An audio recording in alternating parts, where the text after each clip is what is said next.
Hi everybody, it's Linda with Stamping School. Page 53 in the Stampin' Up! Winter Holiday July through December catalog is this set right here. Like, I needed one more leaf set, but I loved it, and I love the font and I like the sentiments, so I got it. It's all by itself. It's $20. No dies, no punches, nothing. So the first time I saw it though, I knew that I wanted to make a spinner using this helicopter seed. So these are little guys that fall down from the trees during certain times of the year. And if you Google them, if you Google helicopter seeds, this one happens to be from a maple seed, and I loved the color. So I'm not quite ready for fall yet, but this could easily be a fall card, and we changed the colors around. But I love this fresh green and that little bit of pink. You can see how many colors they come in. Actually, they come in a lot more than that. This one's really pretty though, with the green, and it's almost like a Merlot or a deep berry red color of the stem. Look at that. That is like Mambo, Melon Mambo, how pretty that one is. So I started playing around with the spinners. So a spinner, when you open it, you're gonna wind it up, and when they get it and open it, it spins. So you wind it up before you give it to someone, and then when they open it, la. So it's just a fun little, little thing in the mail or in person. So this is one I did years ago using this cute little honey bear. Remember this stamp set? How adorable this little thing was. So same idea. You can do anything on the spinner that you want. I was even thinking how nice it would be if you used like the little acorn punch we used to have and had an acorn and made it fall themed. So I'll show you how to do this. So for my colors, I chose Parakeet and Polished Pink. You could do Granny Apple Green and Mambo also. If you didn't want to do the fall, it's just a little bit darker. You can see this is the Granny Apple and this is the Parakeet. And I did try to stamp the whole thing, ink the whole thing in green, and then go over the tips with the pink, and that just kind of muddied it. So I'll show you a trick to get it nice and bright on those helicopter seeds.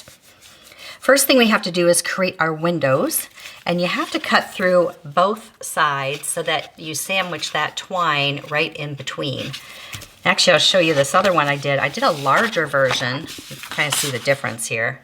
I did a larger version, but it was problematic through the machine. So I wanted to do a big 5x7, and I ended up doing a 4.5 by 6.5, and even then it was tricky. You really needed 12 by 12 paper to make it work. But I did a metal, a very metal thread, and it really just keeps getting more loose and more loose. It did not hold the tension very well. A really light fishing twine would work, like a light line. A cord, something that has a little bit of substance to it, but it's not too bulky. So the white baker's twine seemed to work really well for this. All right, so the first thing we're gonna do, we're gonna have your basic card fold. I'm using black, and it's just 4 1/4 by 5 1/2 once it's folded. And it works better if you have a top fold, so it goes through the machine easier. All the measurements are in the description below. You're gonna cut these two at the same time. So what I like to do is put just a wee bit of adhesive on the back to hold it in place. You could use a little washi tape or something, but you don't want to tack it down forever, but just enough to hold it in place. Okay, whether you have the Big Shot or this new machine we have, they all work the same. So we're doing a little platform because we're die cutting. We're doing the number 2. So that, your little die cut adapter. The clear plate, and then the paper goes in here. I'm sliding that through. And then the die. I'm using the deckled rectangle. Any little window that you want will work. Circles, squares, rectangles, whatever. I'm doing it down here toward the bottom because I want to have enough room to stamp my leaf up here. And I'm leaving about 1/2 inch around on the bottom and the top right there. And we're going to cut through the white and the black at the same time. Now if you want, you can take a little bit of washi tape, and I can sort of take some of the sticky off. but put it to the inside. You know, that way it doesn't tear out here. If it does tear after it goes through the machine, you know, the sticky stuff when you take it off, then at least it's on the inside. And then one more plate. Now I'm gonna bring the plate back so it doesn't go all the way here and create a crease. I'm gonna take it right to my crease of my card and then bring that through.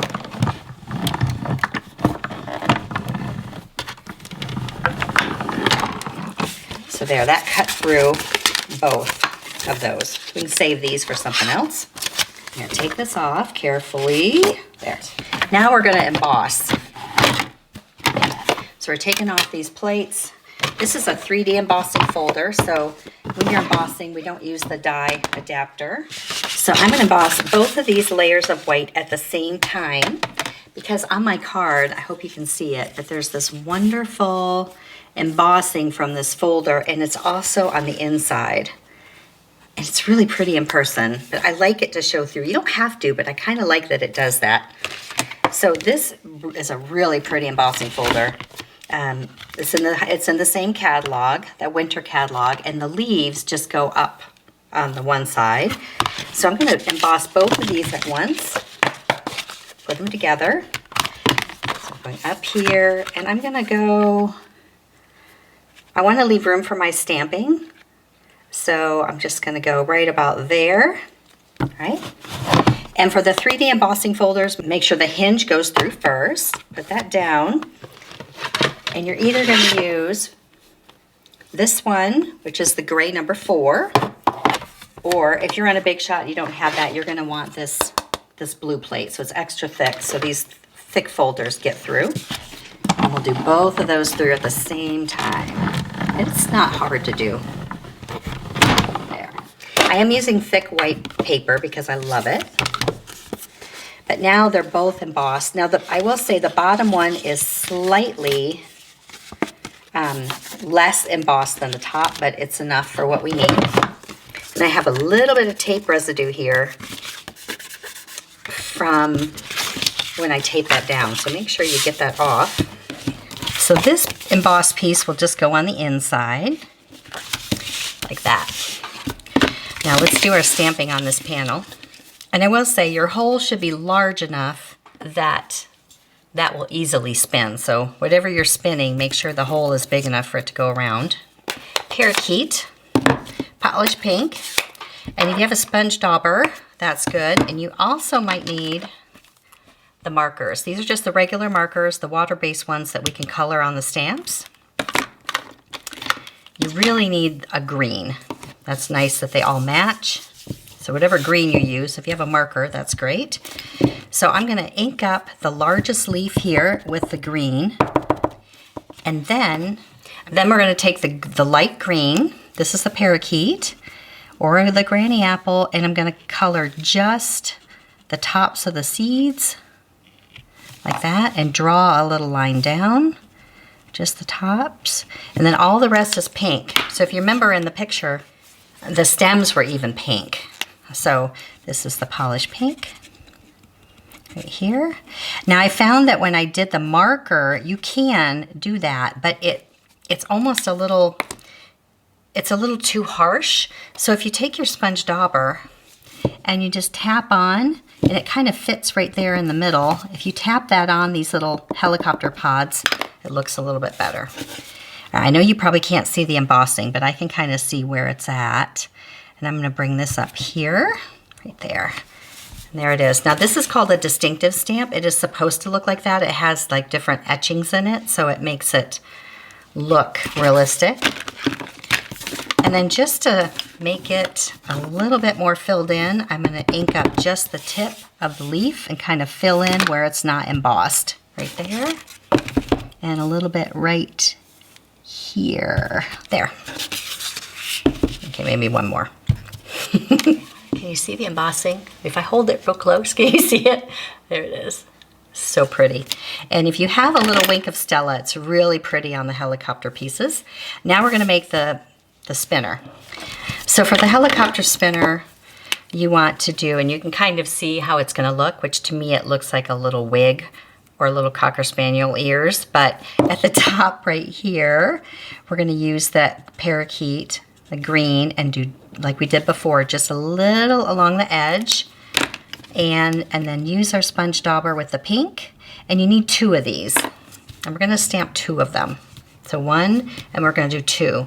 I don't bother with the stem because it sort of gets in the way when you're putting it together. So 2 of them, and then cut them out. So they'll look like this. Now there's a little trick here too, because they're not exactly symmetrical when you put them back to back, but I'll show you what to do. Okay, we're gonna turn them over, and we're gonna add a little bit of adhesive on each one, and especially on the top here, because that's where it's gonna stick to the twine right there. It's a little finicky. You're not gonna make probably 20 of these for Thanksgiving or anything, but for someone special, very special, get you at least 5 inches on that. Pop that right in the middle and sandwich that twine right between your spinner. So much easier if they're symmetrical. These are off just a wee bit. So whatever's sticking out that you don't like, just sort of trim off and then check the other side. Like this one's poking out just a wee bit too much. Kind of get it so it looks nice on each side.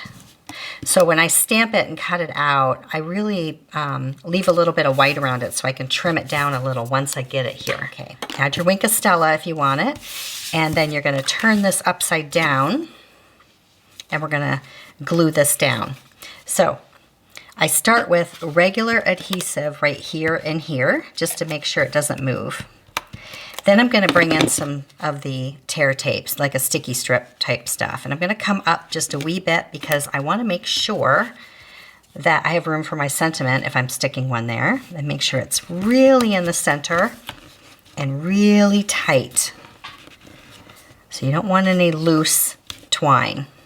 Okay. And you can even add more adhesive, it doesn't matter, to put the rest of it down. All right, then your tear tape, or your sticky strip, something really strong down here, and rub it in good. And the same thing up top. I'm gonna do a few pieces up here. Then we're gonna sandwich it together on the card base. So, you know, this tear and tape, you gotta take the backing off it. It's super strong. All right, and then add the rest of your adhesive around the edges. Now you can line up the hole, although I kind of like it with a little bit of the black showing. It's okay if a little shows. I kind of like the little shadow effect. I was playing around with, would I like to do a black frame, but it was just so overwhelming. It just seemed this was so chunky and this was so delicate, I just voted against it. Make sure it's really pressed down and then give it a try, wind it up. Does it work? Yay, it works.